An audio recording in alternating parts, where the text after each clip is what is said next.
সুন্দর এই কামিজের টিউটোরিয়াল নিয়ে চলে আসলাম। আসসালামু আলাইকুম, কেমন আছেন সবাই? আমি প্রথমে একটু পেস্টিং ডিজাইন করে গলাটা কেটে আমি কাপড়ে আয়রন করে লাগিয়ে নিয়েছি। এবার চারি সাইড দিয়ে যে কাপড়টা ছিল মুড়িয়ে একবার সেলাই দিয়ে নিয়েছি। এবার জামার যে মাঝখানটা ছিল কুটের সেখানে আমি গলাটা বসিয়ে দিয়েছি। দুইটার মাঝখান এক সমান ভাবে রাখতে হবে। এবার আমি সেলাই দিয়ে নিচ্ছি। খেয়াল করবেন যেন পেস্টিং এর উপর থেকে যেন সেলাই না পড়ে। পেস্টিং এর উপরে সেলাই গেলে ডিজাইনের শেপটা ভালো আসবে না।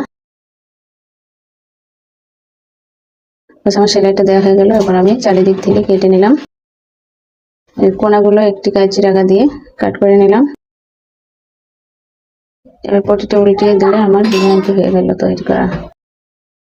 সুন্দর এই কামিজের টিউটোরিয়াল নিয়ে চলে আসলাম। আসসালামু আলাইকুম, কেমন আছেন সবাই? আমি প্রথমে একটু পেস্টিং ডিজাইন করে গলাটা কেটে আমি কাপড়ে আয়রন করে লাগিয়ে নিয়েছি। এবার চারি সাইড দিয়ে যে কাপড়টা ছিল মুড়িয়ে একবার সেলাই দিয়ে নিয়েছি। এবার জামার যে মাঝখানটা